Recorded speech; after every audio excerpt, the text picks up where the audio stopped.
இன்றைக்கி இந்த வீடியோவில் மிக மிக முக்கியமான ஒரு ஜோதிட தாள்களை தான் இப்போ இந்த வீடியோவில் அதிரடியாக பார்க்க போகிறோம். ஜோதிட தாள்களை அதிரடியாக பார்க்குறதுக்கு முன்னாடி எதை பற்றிய ஜோதிட தாள்கள் பார்க்க போகிறோங்கிறத இன்ட்ரோவில் ஷேர் பண்ணுறேன். எதை பற்றிய ஜோதிட தாள்கள் பார்க்க போகிறோங்கிறத ஃபஸ்ட்டு இன்ட்ரோவில் தெரிஞ்சுக்குங்க. தற்போது 2025 ஆண்டு நடந்துகிட்ருக்கு. இந்த ஆண்டில் ஆங்கில மாதத்தில் 9வது மாதமான செப்டம்பர் மாதமானது பிறந்து நடந்துகிட்ருக்கு. இந்த செப்டம்பர் மாதம் சாதாரண மாதம் கிடையாது. இது ஒரு எச்சரிக்கையான மாதம். ஏன்னா இந்த மாதத்தில் எச்சரிக்கையான சம்பவங்கள் நிறைய நடக்கும். அதனால் இது ஒரு எச்சரிக்கையான மாதம் என்று சொல்லப்படுது. ஸோ இந்த மாதம் அப்படி என்ன எச்சரிக்கை அப்படின்னு பார்த்திங்கன்னா, இந்த மாதம் பிறந்து ஃபஸ்ட்டே ஒரு சம்பவம் வானத்தில் நடந்தது. அது என்றைக்குன்னா செப்டம்பருடைய 7ஆம் தேதி அன்னைக்கு கரெக்டாக ஞாயிற்றுக்கிழமை, தமிழ் மாதம் ஆவணியுடைய 22ஆம் நாள் அன்னைக்கு நிறைஞ்ச முழு ஆவணி பௌர்ணமி அன்னைக்கு இந்த ஆண்டுடைய இறுதி சந்திர கிரகணமானது நடந்தது. இந்திய நேரப்படி இரவு நேரத்தில் நடந்ததுனால இந்த கிரகணத்தை இந்தியாவில் பார்க்க முடிஞ்சது. இந்த கிரகணத்துடைய சூத காலம் இப்போ நடந்துட்டுருக்கு. இந்த சூத காலம் முடியறதுக்குள்ள அடுத்த ஒரு இறுதி கிரகணமானது நடக்க இருக்கு. இப்போ அடுத்த கிரகணம் என்னைக்கு நடக்க போகுதுன்னா செப்டம்பர் 21ஆம் தேதி அன்னைக்கு தமிழ் மாதம் 6வது மாதமான புரட்டாசியுடைய 5ஆம் நாள் அன்னைக்கு கிழமை ஞாயிற்றுக்கிழமை. அன்னைக்கும் மகாலயபட்சன் நிறைஞ்ச அமாவாசை. இந்த அமாவாசையில் இந்திய நேரப்படி இரவு நேரத்தில் இந்த ஆண்டுடைய இறுதி சூரிய கிரகணமானது நடைபெற போகுது. இந்த கிரகணம் நடைபெறதுனால ஒவ்வொரு ராசிக்காரங்களுக்கும் தலையெழுத்து மாறும். அப்படி மாறக்கூடிய தலையெழுத்தை அந்தந்த ராசிக்காரங்க தெரிஞ்சு பலனடையணுங்கிறதுனால ஒவ்வொரு ராசிக்கும் கிரகண பலனை ஷேர் பண்ணிட்டு வரேன். அதில் இன்னைக்கு இந்த வீடியோவில் மீனம் ராசிக்காரங்களுக்கு ஷேர் பண்ண போகிறேன். மீனமில் பிறந்த ராசிக்காரங்க இந்த ஒரு வீடியோவை ஸ்கிப் பண்ணாமல் பாருங்கள். உங்களோட ராசிக்கு கிரகணத்தினால என்ன மாதிரியான பலன் கிடைக்குங்கிறத உங்கள் நட்சத்திரத்துக்கு ஏற்ப தெரிஞ்சு அதற்கேற்ப நடந்து பயன் பெறுங்க. அதுக்கு முன்னாடி இந்த சூரிய கிரகணத்தில் உங்கள் ராசிக்காரங்க என்ன செய்யணும் என்ன செய்யக்கூடாதுங்கிற முக்கியமான ஆன்மீக விஷயங்களை சொல்ல போகிறேன். முதல்ல அதை இந்த வீடியோவில் தெரிஞ்சுக்குங்க. அதுக்கப்புறம் மற்றதை நாம் இந்த வீடியோவில் அதிரடியாக பார்க்கலாம்.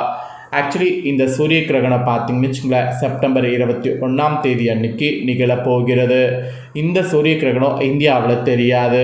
ஏன்னா இந்த ஆண்டின் கடைசி சூரிய கிரகணம் செப்டம்பர் 21ஆம் தேதி இரவு நேரத்தில் நிகழ்கிறது. நிகழக்கூடிய இந்த சூரிய கிரகணம் அதனால் இந்தியாவில் தெரியாது என்று குறிப்பிடப்படுது. ஆக்சுவலி இந்த ஆண்டின் முதல் சூரிய கிரகணம் கடந்த மார்ச் 29ஆம் தேதி 2025 அன்னைக்கு நிகழ்ந்தது. அதே நாளில் தான் மார்ச் 29ஆம் தேதி சனி பகவான் மீன ராசிக்கு பயிற்சி அடைந்தார். இதன் காரணமாக இந்த ஆண்டின் முதல் சூரிய கிரகணம் மிகவும் சிறப்பு வாய்ந்ததாக அமைந்தது. இருப்பினும் இந்த சூரிய கிரகணம் இந்தியாவில் தெரியலை. இப்போது அடுத்த இந்த ஆண்டின் 2வது கடைசி சூரிய கிரகணமும் கூடிய விரைவில் நிகழ இருக்கு. இதுவும் ஒரு சிறப்பான மகாலயபட்ச அமாவாசையில் நடைபெறதுனால இந்த கிரகணமும் ரொம்ப சிறப்பான கிரகணமாக பார்க்கப்படுது. இந்த ஆண்டின் முதல் சூரிய கிரகணம் எப்படி தெரியலையோ அதே போல் இந்த ஆண்டின் 2வது சூரிய கிரகணமும் தெரியாது.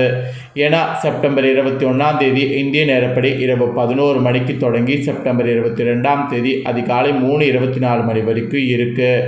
ஸோ இரவு நேரத்தில் சூரிய கிரகணம் ஏற்படுறதுனால இந்தியாவில் பார்க்க முடியாது. ஆனால் மற்ற நாடுகளில் பார்க்க முடியும். 2வது சூரிய கிரகணம் America, Australia, New Zealand, Fiji, Atlantic பெருங்கடல் இந்த மாதிரியான பகுதிகளில் தென்படும். அதே போல் இந்த சூரிய கிரகணத்தன்னைக்கு என்ன நடக்கும்னா, வானத்தில் மறைஞ்சு இருள் சூழ்ந்து காணப்படும். அதாவது கிரகண நேரத்தில் வானம் இருள் சூழ்ந்து காணப்படும். சூரிய கிரகணத்தை பொறுத்த வரைக்கும் இந்த நாளில் சூரியன் மறைந்து காணப்படும். இதுதான் சூரிய கிரகணத்தில் ஹைலைட்டான விஷயம். பொதுவாக கோள்கள் சுற்றி வரும்போது சூரியன் ஒளி பூமியின் மீது படாதவாறு நடுவில் நிலவு மறைத்து கொள்ளும். இதனால் சூரிய கதிர்கள் பூமியின் மீது சில மணி நேரங்கள் படாமல் இருக்கும். இந்த ஒரு சம்பவம் தான் இப்போ சூரிய கிரகணத்தன்னைக்கு நடக்க போகுது. இந்த கிரகணத்தின் போது செய்ய வேண்டியதும் செய்யக்கூடாத சில விஷயங்களும் இருக்குது. அதெல்லாம் நீங்கள் உங்கள் ராசிக்கு தெரிஞ்சு அதற்கேற்ப நடந்துக்குங்க. ஃபஸ்ட்டு கிரகணத்தின் போது செய்ய வேண்டிய விஷயங்கள் சொல்கிறேன், அது என்னங்கிறத தெரிஞ்சுக்குங்க. தர்பை அல்லது துளசி இலைகளை உணவு மற்றும் தண்ணீரில் போடணும். ஏன்னா கிரகணத்தின் எதிர்மறை தாக்கம் அதில் ஏற்படாமல் இருக்கும். கிரகணத்திற்கு பிறகு அவற்றை பயன்படுத்தலாம். அதனால் ஃபஸ்ட்டு இதை செய்யுங்க. ரெண்டாவது, கிரகணத்தின் போது கடவுள் வழிபாட்டில் அதிகபட்ச நேரத்தை செலவிடணும். அப்புறம் மூணாவது, வீட்டு பூஜரை கதவை மூடி வைக்கணும். ஏன்னா கோவில்கள் கதவுகளே மூடப்பட்டிருக்கும், அதனால் வீட்டு பூஜரை கதவையும் மூடி வைக்கணும். ஸோ இந்த 3 விஷயமும் கட்டாயம் செய்யணும். அப்புறம் கிரகணத்தின் போது செய்யக்கூடாத விஷயங்களும் இருக்குது, அதுவும் சொல்கிறேன். அது என்னங்கிறத உங்கள் ராசிக்கு தெரிஞ்சுக்குங்க. கிரகணத்தின் போது எதிர்மறை ஆற்றல் அதிகரிக்கும், எனவே இந்த நேரத்தில் எந்த சுப காரியமும் செய்யக்கூடாது. அப்புறம் ரெண்டாவது, கிரகணத்தின் போது பயணம் செய்வதை தவிர்க்க வேண்டும். மூணாவது, சூரிய கிரகணத்தின் போது உணவு சமைக்கிறதோ காய்கறி நறுக்கிறதோ இல்லை உரிக்கிறதோ போன்ற வேலை செய்கிறதோ உணவு உண்ணவோ கூடாது.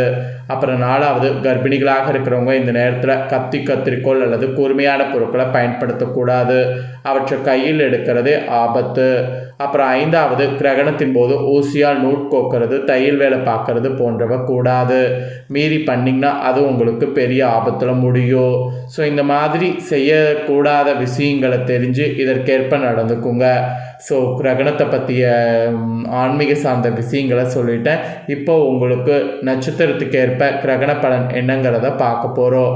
மீன ராசிக்காரங்க புரட்டாதி 4ஆம் பாதத்தில் பிறந்தவங்களுக்கு ஃபஸ்ட்டு சொல்கிறேன். வாழ்வில் பொருள் உணர்ந்து வாழ்ந்து வரக்கூடிய உங்களுக்கு இந்த கிரகணத்திலிருந்து யோகமானது இருக்குது. குரு சுகஸ்தானத்தில் சஞ்சரிக்கிறதுனால அலைச்சலையோ உழைப்பையோ அதிகரித்தாலோ அவருடைய பார்வைகள் 8, 10, 12ஆம் இடங்களில் கிடைப்பதால் மறைந்திருந்த உங்கள் செல்வாக்கு வெளிப்படும். உடல்நிலையில் முன்னேற்றம் உண்டாகும், திடீர் அதிர்ஷ்ட வாய்ப்பு உண்டாகும், வேலையில் இருந்த பிரச்சனைகள் முடிவுக்கு வரும், வியாபார தொழில் முன்னேற்றம் அடையும், வேலைக்காக முயற்சித்தவர்களுக்கு எதிர்பார்த்த வேலை கிடைக்கும், விரைய செலவுகள் கட்டுப்படும். பூர்வ புண்ணியஸ்தானத்தில் சஞ்சரிக்கக்கூடிய குரு 9, 11ஆவது இடங்களில் உங்கள் ராசியை பார்ப்பதால் இதுவரை உங்களுக்கு இருந்த நெருக்கடிகள் விலகும், செல்வாக்கு உயரும், அரசியல்வாதிகளுக்கு எதிர்பார்த்த பொறுப்பு பதவி கிடைக்கும், பெரிய மனிதர்கள் தொடர்பு தெய்வ அருளும் உண்டாகும், எதிர்பார்த்த பணம் வரும், வியாபாரத்தில் லாபமானது அதிகரிக்கும், சேமிப்பு உயரும், நீண்ட நாள் கனவு நினைவாகும், மாணவர்களுக்கு படிப்பில் அக்கறை கூடும், திருமண வயதினருக்கு வரன் வரும், சொத்து சேர்க்கை ஏற்படும், சிலருக்கு திடீர் இடமாற்றம் உண்டாகும், வசிக்கக்கூடிய ஊரை விட்டு வெளியில் செல்லக்கூடிய நிலை சிலருக்கு ஏற்படும், விவசாயிகள் முன்னேற்றம் காண்பீங்க, உழைப்பாளர்களுக்கு முயற்சிக்கேற்ற லாபம் வரும். ஸோ இந்த நட்சத்திரத்தில் பிறந்தவங்களுக்கு இதுதான் பலன், இதற்கேற்ப நடந்து பலன் பெறுங்க. நெக்ஸ்ட்டு உத்திராடத்தில் பிறந்த மீனம் ராசிக்கு சொல்லப்பட்டிருக்கு. வாழ்வின் மீது இன்ட்ரெஸ்ட் கொண்டு அனைத்தையும் அடைய விரும்பக்கூடிய உங்களுக்கு இந்த கிரகணமானது யோகமாக நன்மையாக இருக்கும். விரயஸ்தானத்தில் சனி வக்ரம் அடைந்திருக்கும் போது கிரகணம் ஏற்படுது. 7 சனியின் தாக்கம் உங்களை நெருங்காது. ஆத்மகாரகன் சூரியன் சப்தமஸ்தானத்தில் சஞ்சரிப்பதால் சிலருக்கு திடீர் இடமாற்றம் ஏற்படும். புதன் மறைவு ஸ்தானத்தில் சஞ்சரிப்பதால் நிறைந்த செல்வம் சேரும், பணவரவு அதிகரிக்கும், உங்கள் வார்த்தைக்கு மதிப்பு உண்டாகும், புதிய இடம் வீடு வாங்கக்கூடிய முயற்சி வெற்றியாகும்.